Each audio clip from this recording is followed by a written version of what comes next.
Yeah, man, just have a seat right there. Yeah.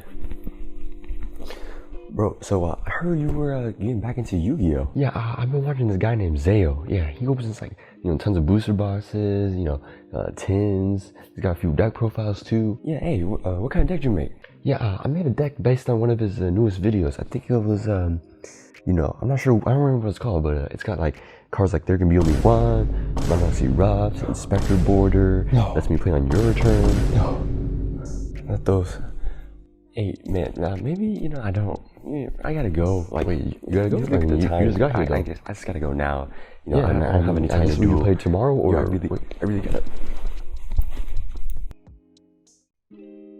Yo, what up, guys? YuGiOh back at it, and I'm here to bring you guys a cheap control deck that your friends are gonna hate you for if you play this deck. And it's personally one of my favorite decks. So if you kind of like it and kind of vibing with it, go for it. I mean, it's pretty cheap. Did get hit on the ban list, so that is unfortunate, but it still functions pretty well for a budget cheap deck. And there are a few points where you could upgrade the deck instead of using this version, but I'll get into that when we get there. So before we start, make sure you guys are subscribed and don't forget to ring that notification bell. So let's just get right into it. All right. So to start things off, we're running our Dynamite Knight, the True Draco fighter. This guy is very good. 6-star, so you definitely are going to need to tribute summon for this card. But the premise of True Dracos is that you can tribute a continuous spell or trap to summon the monster instead of just a monster. But of course you can use a monster if you want to do it the old-fashioned way. But once per turn, when your opponent activates a card or effect while you control this tribute summon card, or tribute summon monster, quick effect, you can take one True Draco or True King continuous trap from your deck and either activate it or add it to your hand. So this is where this card comes in and why it's so good. You can just activate a True Draco trap from your deck when your opponent activates a card. So that already, right away, you just get tons of value from it. And it's going to show you that you're going to be able to play on your opponent's turn. That's the whole thing with this deck. Most of the stuff that happens is on your opponent's turn. Because when you start flipping your trap cards, and you start just showing them, hey, you're not allowed to play. Next we have our triple Ignis Heat. So this guy, we got pretty much the same effects. I mean, you're able to tribute summon it using spell or trap, continuous spell or trap. And you're also able to activate Ignis's effect to get a continuous spell instead from your deck, True Draco, continuous spell, and either activate it or add it to your hand. So that's pretty good. You're gonna want to run 3. It's pretty much just free cards for just having, these monsters out. And of course, you can use it once on your turn and once on your opponent's turn for these monster effects. So next, we're gonna go with Magus Maiden, the True Draco caster. So very good for, the same reason. When you get this card out, when your opponent activates a card or anything or an effect, you get to add a card to your hand. But this one is monsters specifically. And also, same premise. You're able to tribute a continuous spell or trap instead of a monster. But like I said, this is for getting the monsters, but you can only add it to the hand. You can't special summon them or anything. Next, we have a pretty annoying card, Inspector Border. So Inspector Border is a very kind of complicated card to understand. So you should definitely watch a video about that.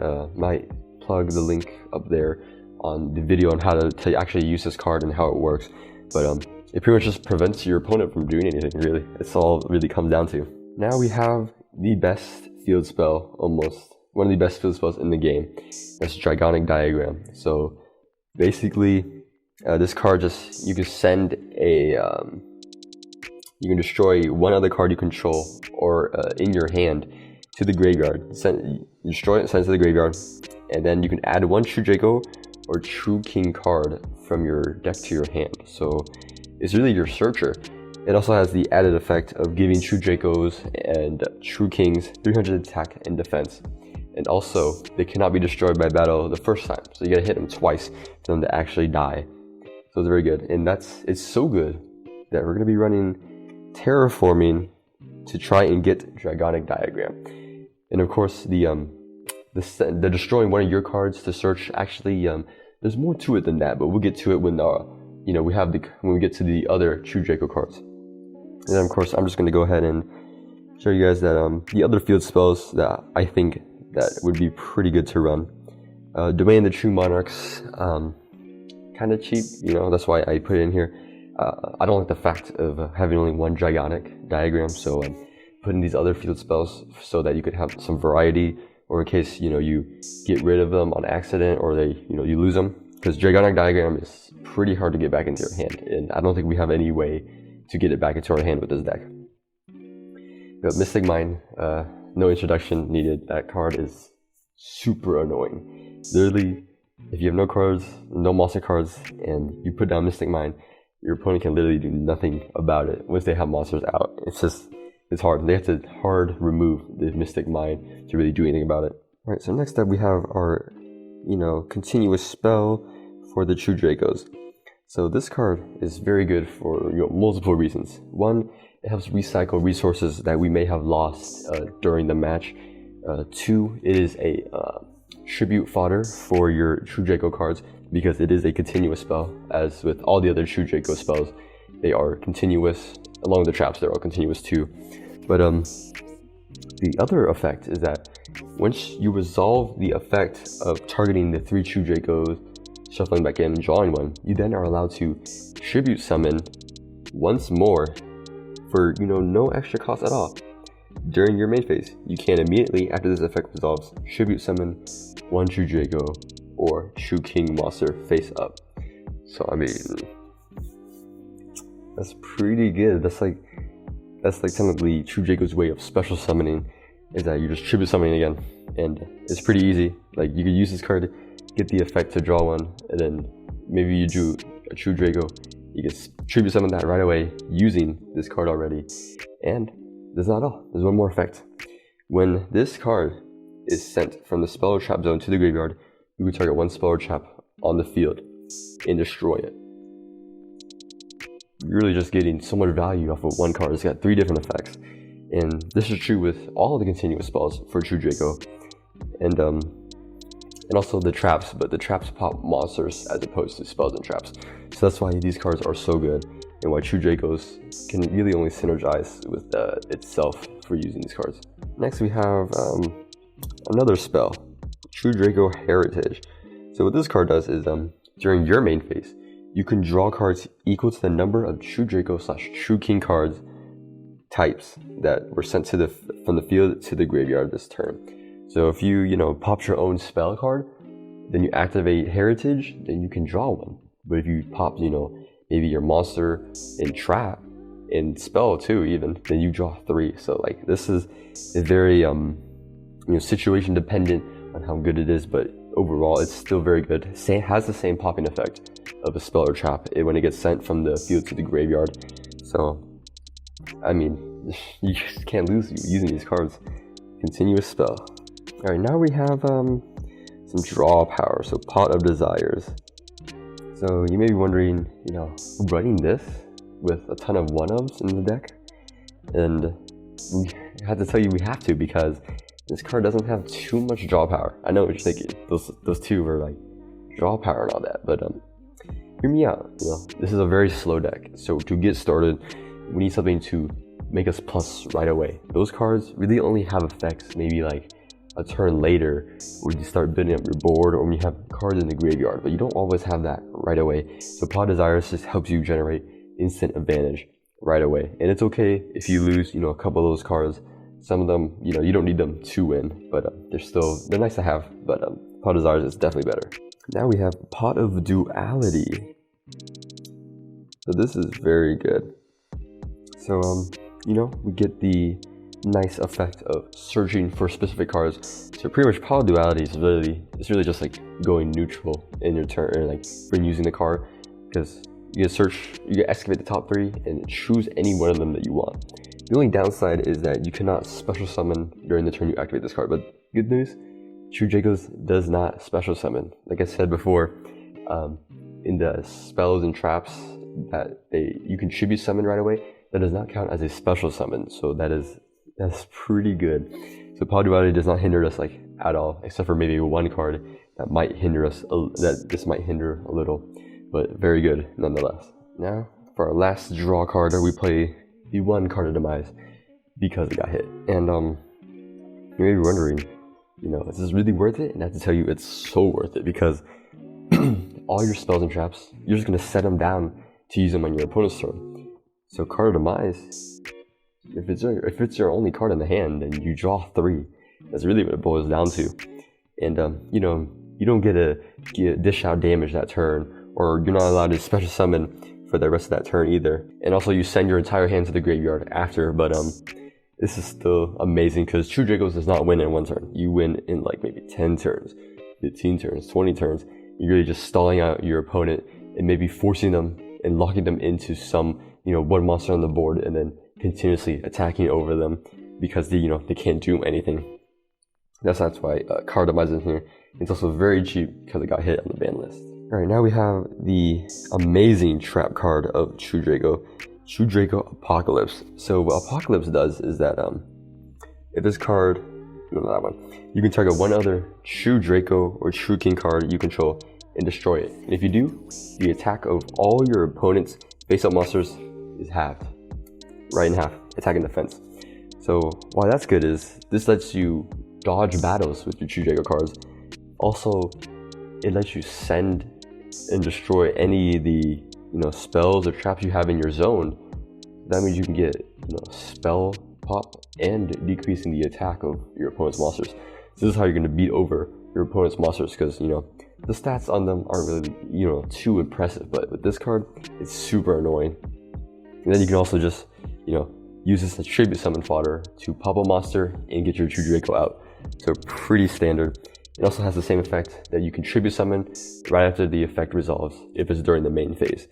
So that means you're playing on your opponent's turn. You're just getting more cards out, and it's generating so much advantage. So this is just amazing. Now we have the last True Draco spell. So this is True King's Return. And same premise as the trap. Pop a monster when it's destroyed from the spell or trap zone. And also to allow to tribute summon after the effect resolves during the main phase at any point. Then this one is a little different. This one is a special summon card. So what it says is you can target one True Draco or True King monster in your graveyard, special summon it in defense mode. Then also for the rest of the turn, you cannot special summon monsters. So that's fine. Still pretty good. I mean, this one just helps you keep defending your face if you have no monsters out. And also, you get that pop effect, like always, with the monster. And, it's okay if you're sent to the grave, because you have the other spell card that shuffles back in 3 True Draco cards or True King cards. So that's why this is good. Well, here's the, I guess this is the actual real last, draw power card. But it's pretty simple.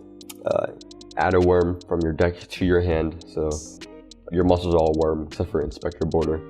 The other effect is pretty good too. To send any number of worm monsters from your hand and or face up from the field to the graveyard. Draw equal to the number that you sent plus 1. So you're always going to be able to go neutral off of this, and just go through your deck to search for the good cards. That's why this is here. Pretty cheap too. Alright, so now we're going to get into the cards that everyone actually really hates. So the first one is Monarch's Erupt. And if you don't know what this is literally skill drain, but one-sided, because this does not affect tribute summon monsters. It's crazy. So you do need to have a tribute summon monster out to activate the card, and if you don't during the end phase, then this card gets destroyed. But the only downside is you can't play an extra deck. So I mean, that's kind of bad and good, depending on how you look at it. Makes your deck cheaper to make, but also limits your options for when you have certain opportunities happen, or you're in certain situations where you need this, but you don't have it because you have no extra deck. So this is very good. If you're playing an extra deck, do not play this card. Right? Pretty self-explanatory, but this has gone down in price quite a bit, but it's still just as amazing as it was back then. Now for one of the best floodgates in the game, if not the best, there can be only one. So pretty much each player can only have one monster of a certain type of monster type. So like if you have 2 warriors and you flip this, then they have to send 1 warrior out, and there's only 1 warrior. So that's each player too. So you can have a warrior and then they can have a warrior. That won't interfere. It's just your side of the field. But the other horrible part about this is that if you have one warrior out, you cannot summon a warrior at all. So you can't like you can't summon a warrior, then send the other ones in the grave. You just can't summon that warrior at all. So that's, this is just horrible for you, or horrible for anyone that this gets flipped on. And this is pretty much where the True Draco shine, is when you have, maybe there can be only one flipped up, and Monarchs flipped up, and then boom, they're just locked. They can't really do much. So that's just an amazing card. Really good, pretty cheap too. And now we're running our one skill drain. I mean, True Dracos really don't lose much by not having their effects. I mean, it's really okay to not have it. It's better for us to not have it than for them to have it. So you're really just gonna keep locking them down, not letting them play at all. Amazing. Now here is a little this is the cheap version of the deck, Dark Bribe. You're pretty much just gonna use this to stop your opponent from destroying your back row because you're running a lot. And maybe they have a Lightning Storm. You're gonna have to Dark Bribe that, because you do not want to lose your whole back row for anything. You want that back row to stay alive. And if you can afford it, then I would definitely recommend getting Solemn Judgments. Solemn Judgments just work better than Dark Bribe, but Dark Bribe is just like astronomically cheaper, like in comparison. But they fulfill the same purpose. Just one does it a lot better. All right, so that's gonna do it for the main deck. So now we have our side deck. Remember, no extra deck. So we're just gonna get right through this. So first up, we have the Imperial Order. More floodgates, stopping your opponent from playing. It's okay if we don't have any spells. We have really good traps, so just stop them. Pretty cheap too. Then we have Gamma Seal, the Sea Turtle Kaiju. So what this deck does kind of struggle with is going second. It's not as good going second, but going first is just really easy to do. So Kaiju just kind of helps you get rid of problematic cards for free and still be able to tribute summon your True Draco out. So, pretty standard. And we have Cosmic Cyclone. So, this is very dependent on if you need more back row removal. If you're playing against another control deck, then Cosmic Cyclone really does a lot for you. Might hurt a little bit if you're running Solemn Judgment with it. Your health will really go down very fast. But one of the best back row removal cards. Now we have Anti-Spell Fragrance, pretty cheap card. You can run this if you are going up against a lot of back row removal. Anti-Spell Fragrance just does a lot. Or just against any spell heavy deck in general. We're okay with waiting a turn because we have all day to play. Now this one may surprise you guys a little, but this is Raigeki and Dark Holes. So the reason why I say this is going second isn't too easy with this deck. So of course not every board is breakable with Dark Hole and Raigeki. So that's why it's in the side deck, because if you find that you can destroy the opponent's board with this kind of hand, then by all means you should use it. Like, I know heroes can't stop a Dark Hole or Raigeki, they just have to get hit by it. So maybe something against that, like that is pretty good up against it. But it's just does amazing.